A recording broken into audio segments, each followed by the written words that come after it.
নমস্কার, আমার ইউটিউব চ্যানেলের একটা নতুন ব্লগ নিয়ে চলে এসেছি। এটা আসলে অনেক পুরনো একটা ভিডিও, গ্যালারিতে পেলাম। এটা আমার আর আমার হাজব্যান্ডের ফার্স্ট একসাথে বেড়াতে যাওয়া ছিল। সেটা হচ্ছে আমাদের ড্রিম ডেস্টিনেশনে।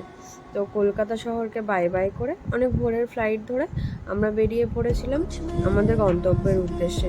এটা ছিল 2021 সালের ডিসেম্বরের শেষ সপ্তাহ। আর এভাবেই 1.5 ঘন্টা জার্নি করার পরে যখন দিনের আলো দেখা গেল ফার্স্ট, তখন বুঝলাম যে আমরা আমাদের ডেস্টিনেশনে পৌঁছে গেছি। ও হ্যাঁ, আর বলাই তো হয়নি, আমাদের ডেস্টিনেশন ছিল আন্দামান। আর দেখো, নীল জলের মধ্যে উপর থেকে ছোট ছোট আইল্যান্ডগুলোকে খুব সুন্দর অপূর্ব দেখাচ্ছিল। তখনও জানতাম না যে এর মধ্যে কোনটা আমাদের ডেস্টিনেশন আর কোথায় বা আমরা যাব। সকাল 7:30টার সময় আমরা পৌঁছে গেলাম বীর সাভারকর এয়ারপোর্টে, যেটা পোর্ট ব্লেয়ারে অবস্থিত। এখানে অপেক্ষা করছিল আমাদের জন্য আগে থেকে যে ট্যাক্সি বুক করা ছিল তো ড্রাইভার, কারণ এখান থেকে আমরা চলে যাব হাড্ডো জেটি। আর এই যে এত সুন্দর বিচ সাইডের রাস্তা দিয়ে আমরা পৌঁছে গেছিলাম হাড্ডো জেটি।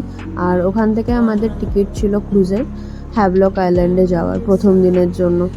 আর আমরা যাওয়ার সময় পোর্ট ব্লেয়ারে কোনো স্টে করিনি, কারণ আমাদের পোর্ট ব্লেয়ারে থেকে যে প্রোগ্রামগুলো ছিল সেগুলো আমরা ফেরার দিন রেখেছিলাম। ওই জন্য পোর্ট ব্লেয়ার থেকে হ্যাভলকের জার্নিটা ছিল অভূতপূর্ব।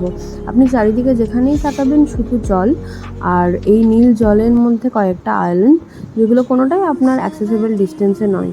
তো চোখ জুড়িয়ে যাবে আপনার। এই দৃশ্য সত্যি কোনোদিন ভোলার নয়। আমরা আমাদের ব্রেকফাস্টও এখানেই করে নিয়েছিলাম। এখানে স্যান্ডউইচ, নুডলস সবই অ্যাভেলেবেল, চা, কফি।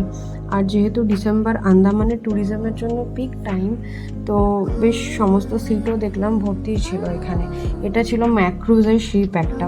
1.5 ঘন্টা জার্নির পরে আমরা পৌঁছে গেছিলাম হ্যাভলকে। সেখানে ড্রাইভার আমাদেরকে নিতে এসেছিলেন এবং উনি পৌঁছে দিয়েছিলেন আমাদের যে রিসর্ট বুক করা ছিল ওখানেই। দেখা হবে আবার পরের কোনো ব্লগে।